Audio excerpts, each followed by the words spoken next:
Now, Suella Braverman faces outrage from the Liberal Labour Party and the Liberal wing of the so-called Conservatives. Once again, what's new? Here's what she said. She said, "The progress flag screams one thing. Our government allowed the mutilation of children in hospitals. Too many Tory politicians insisted this flag must fly." And she added, "There are numerous whistleblower reports." This is my opinion, actually. There are numerous whistleblower reports from the NHS Tavistock Clinic showing that what she just said there can be seen as true, because there were children, some may be autistic, some may be gay, but all healthy, sacrificed, in my opinion, on the altar of this unchallenged and unchallengeable ideology in an age of the sort of stonewallisation of politics. Now, the Labour MP for me, Stella Creasy, called Braverman's comments bile. But I tell you what's bile. Labour MPs like Rosie Duffield been hounded for challenging Labour's stance that places trans rights above women's rights. Now, some demanded Braverman's expulsion from the Conservatives. Now, they'd need quite the list, I'd say, to go with her, because there are many in that party that agree. And I think that bizarre flag doesn't represent the LGB, and calling out this pride movement's alphabet asylum shouldn't be seen as career ending and shouldn't be viewed as controversial as it has been this week. Now, I'm going to start with Madeline Grant as a newbie to the show and indeed to the panel. Now, Madeline, I assume you don't agree with the rhetoric used or the hyperbole, you might say it. Don't wish to put words into your mouth. You're perfectly capable of forming them yourself. But do you agree with the overall sentiment of what she's saying? I think she said a lot of things that were true. But the trouble with Suella Braverman is that she often tends to, am I right in thinking that she said this abroad in America? Yes. She does have a habit of going and speaking to a kind of a foreign audience rather than a domestic one. And I think the problem with this is that we're having this very public falling out between different wings of the Conservative Party is, I would say, unhelpful to their chances of forming unity. And although I think she made a lot of very true points, I think there's a way of making those points without sounding, because it allows your critics to misrepresent and attack you for what you said, however true it is. I think you have to be all the more careful with your language at a time when, you know, the left is definitely on the well, it has triumphed in the general election, and I think is often on the lookout for things that can be used against people on the right. Renee, now as a doctor, I mean, you've expressed concerns about this very issue on this show before. Wes Streeting seems to be of the view that, you know, puberty blockers should be banned, if the reports are correct. We haven't had confirmation on that. I'm wondering, do you think actually Suella Braverman has won the argument? I think, look, the argument's been won by lots of women in this arena who have been saying these things in various ways for quite some time, and they've been shut down.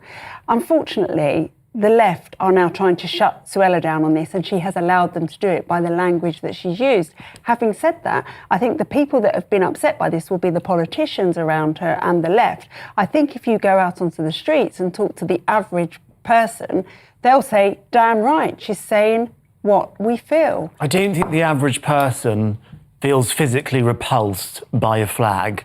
You know, that is just an outrageous thing to say. Look, I don't like the progress flag. I think there was nothing wrong with the original Gilbert Baker pride flag. There was absolutely nothing wrong with it. I hate the progress flag. Why do you hate it? Why? It's ugly. There was no need for an update on the pride flag because the original pride flag included everyone, and the different colours had different meanings. We don't need a stripe for black people, a stripe for brown people, a stripe for whatever. We don't need it. There was nothing wrong with the original flag. I don't like it. I don't go around going on national television saying I feel physically repulsed by a pride flag which represents a portion of the population in this country. And I think if you went around and you said, if someone said I'm physically repulsed by the Star of David, I'm physically repulsed by the Christian cross, I'm physically repulsed by the Islamic sickle, people would not accept it. So why is it acceptable for Suella Braverman, the former Home Secretary of this country, potential future Tory leadership contender, why is it acceptable to anyone for her to say she's physically repulsed by a flag that represents people in this country? Firstly, you're putting that flag on a pedestal with some very ancient religious symbolism. I don't think the two sit side by side. That's number one. I don't think you can compare them. No. And I think I've got a lot of gay friends who are repulsed by that flag. yeah. They want nothing to do with it. Maybe They one of don't them. want it as part of You their think, identity. you think it's reasonable for a politician to say they're physically repulsed by I said a flag to that you- represents people's identities? I said she should have picked her words differently, but I think her So you agree with me? sentiment, I think her sentiment will be recognised as meaningful to lots of people. Benjamin, I mean, Wes Streeton in the Telegraph apparently banning puberty blockers and all these other things.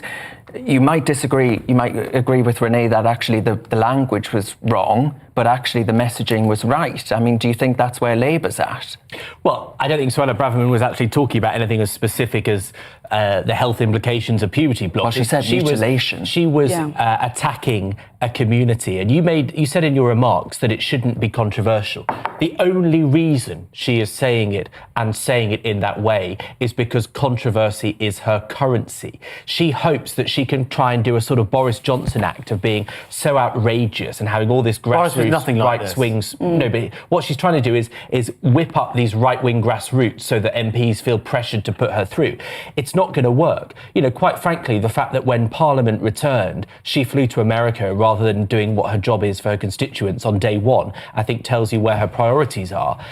And she has proven that she is not qualified to run a country, because one of the first responsibilities of being a leader is to bring people together. That includes people that don't sit easily with you. That is a job of leadership. And I bet you Suella Braverman will never see the inside of the cabinet room again, because she won't get anywhere near being Conservative Party leader this year.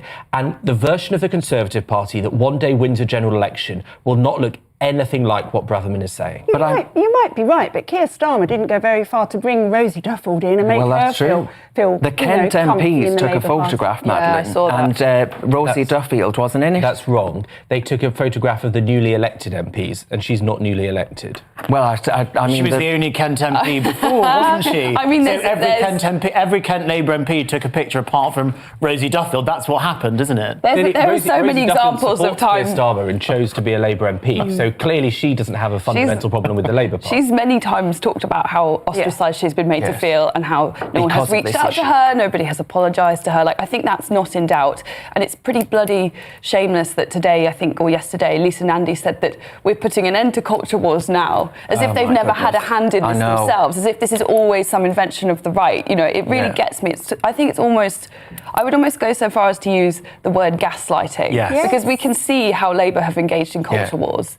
It's almost like, if someone wants to tear down a statue, it's like, well, that's not a culture war. And if you're like, please don't tear down the statue, they're like, stop doing the culture war. You know, I'm so fed up with it. And it's been used, they've been using that framing all the time when it comes to trans. There was a poll out this last week from More in Common of the issues that motivated people's decision of how to vote. Yeah. Just 1% of people said transgender issues decided But their that vote. doesn't mean that it's And right so- to mutilate children. That and doesn't. Have you got what it takes to be a reasoned presenter?